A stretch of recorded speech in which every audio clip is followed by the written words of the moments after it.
Venom is on his way to the big screen. Again.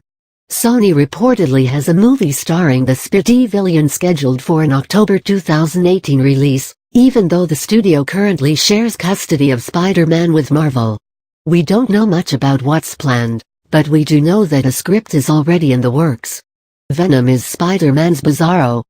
I'm a huge Spider-Man fan, so I know a little bit about the character and what he represents. Since he has the same abilities but lacks a moral compass, he's essentially the wall crawler's Bizarro. As such, it's hard to imagine a standalone movie that doesn't have Spider-Man show up in some way. There are a few obvious hurdles. Since Marvel has just rebooted Spider-Man, Venom's movie will need to be introduced.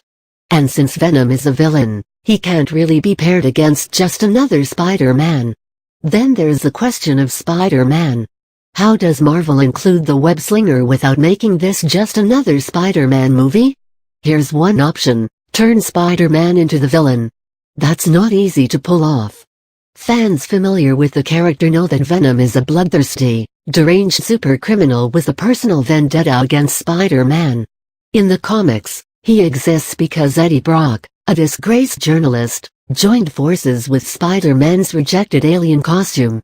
That costume, a member of the interstellar warrior race of symbiotes known as the Clinter, don't ask, gave Brock Spidey's powers, and the pair, as the very first Venom, set out to make their shared nemesis life a living hell.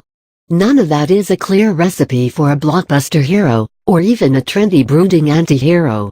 Meanwhile, Spider-Man's entire modus operandi is throwing himself into any and all situations for the sake of helping others. He's not exactly a saint, but he's about as good as they come, as far as superheroes are concerned. Focus on each character's flawed humanity. But there's a way to thread this needle, and it's by focusing on each character's flawed humanity.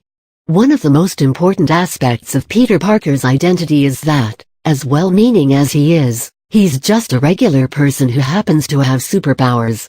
As such, he can be selfish, inconsiderate, and since he makes mistakes constantly, his behavior can be downright harmful to the people around him. That keys into Venom's origin perfectly.